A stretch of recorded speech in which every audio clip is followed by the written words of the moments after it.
అందరికీ నమస్కారం, శుభోదయం.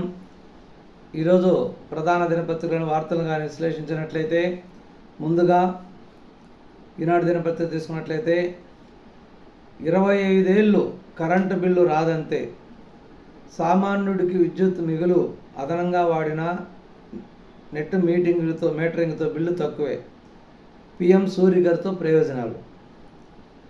ఇక 25 ఏళ్ళ తర్వాత కరెంటు బిల్లు కూడా ఉండదు, ఇంకా కరెంటు బిల్లుతో పని ఉండదు.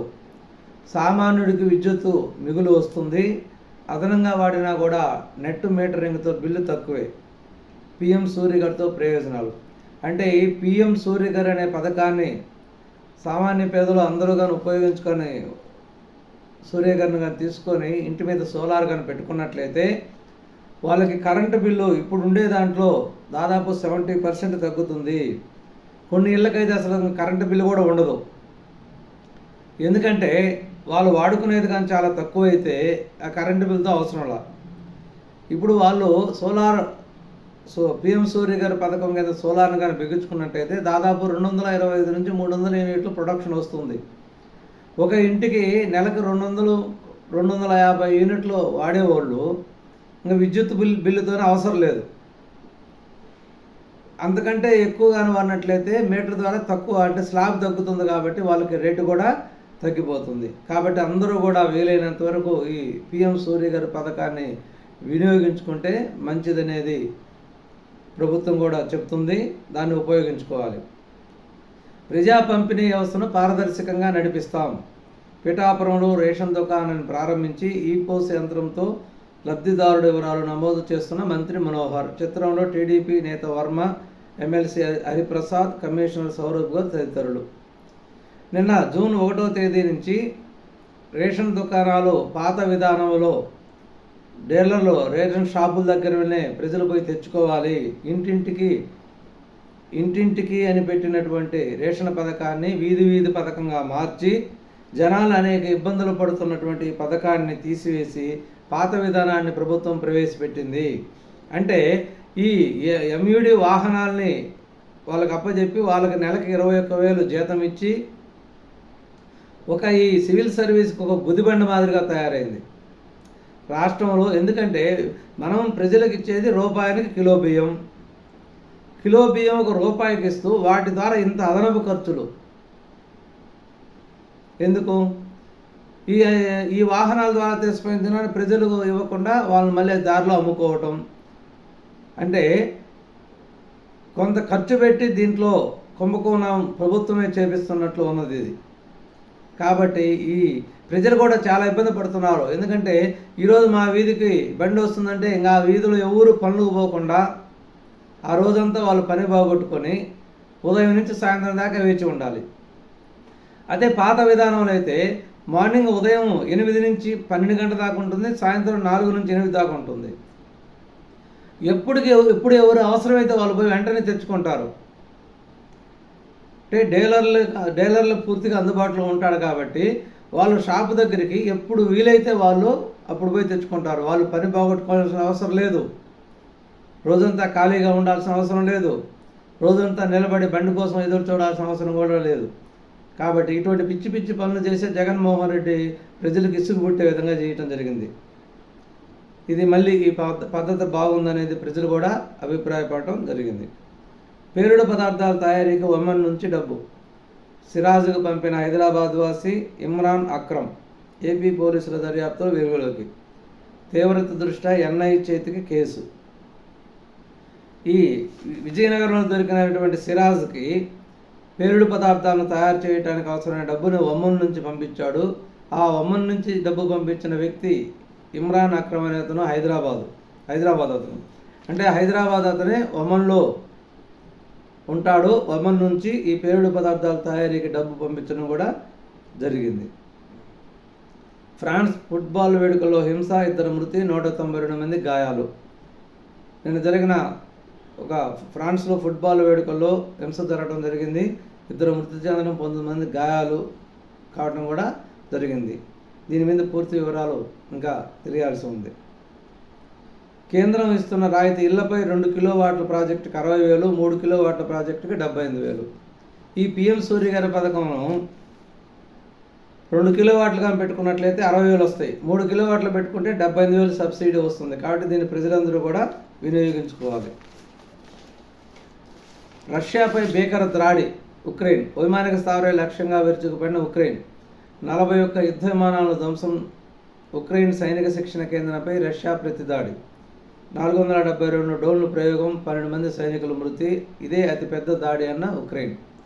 నిన్న ఊహించని విధంగా రష్యా భూభాగం నుంచే రష్యా మీద ఉక్రెయిన్ డ్రోన్ల సహాయంతో విరుచుకుపడ్డది. దాదాపు 41 యుద్ధ విమానాలను కూడా ధ్వంసం చేయడం జరిగింది. దానికి ప్రతిగా ఉక్రెయిన్ యొక్క సైనిక శిక్షణపై దాడి చేయడం, 12 మంది సైనికులు మృతి చెందడం జరిగింది.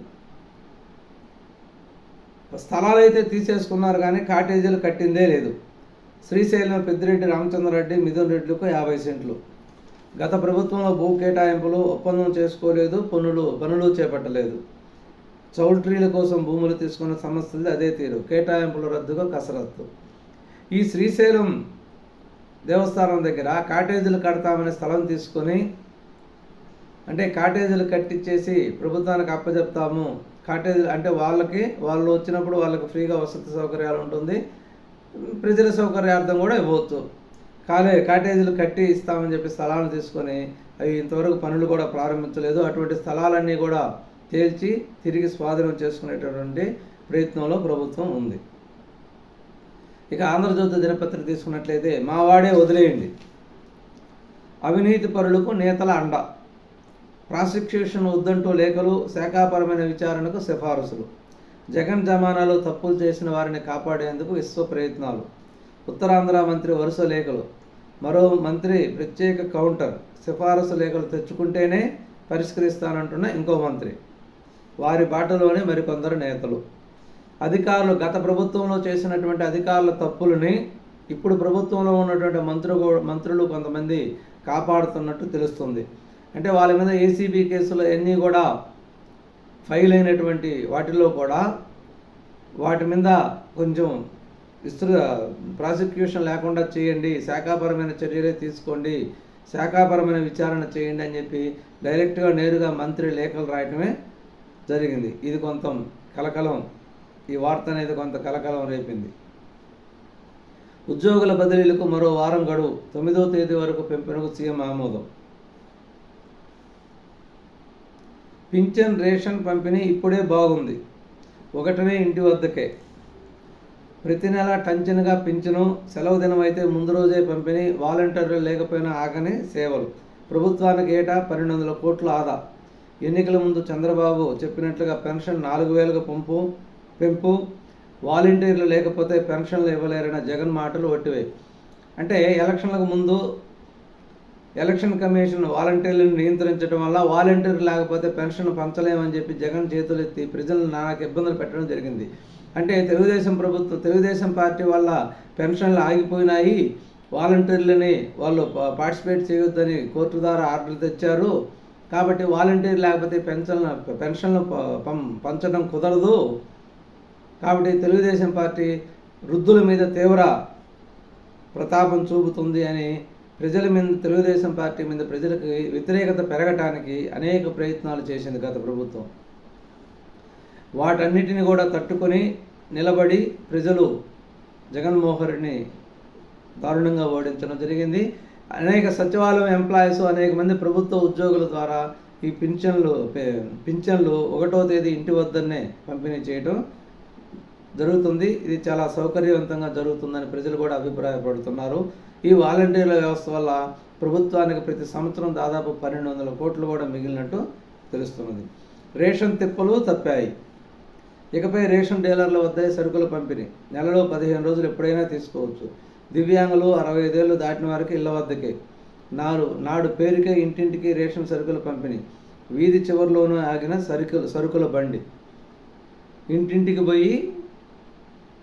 ఇంటింటికి రేషన్ పోయి వీధికి రేషన్ అనే లెక్క వచ్చిందనమాట. నడి రోడ్డుపై క్యూ కష్టాలకు సర్కారు చెల్లుచీటి.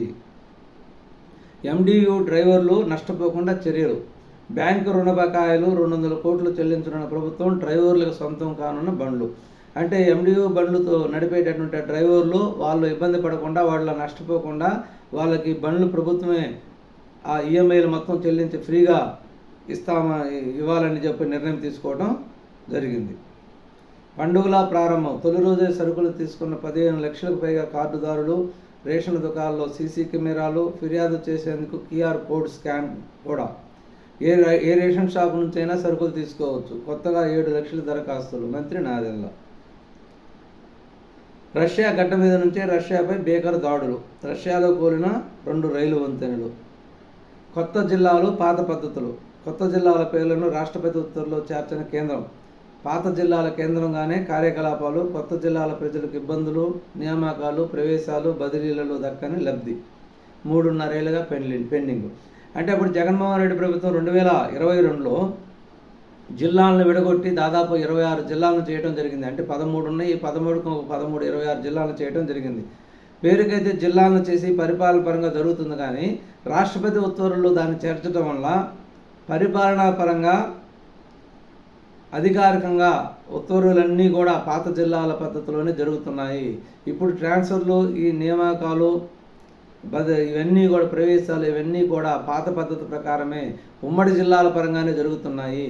దీని వలన జిల్లా లెవెల్లో జరగవలసిన లబ్ధి ఈ అధికారులకి, ఉద్యోగస్తులకి లభించట్లేదని వాళ్ళు ఆవేదన వ్యక్తం చేస్తున్నారు. ఇది ఈరోజు వీడియోలోని ప్రధాన అంశాలు. నమస్కారం, ధన్యవాదాలు.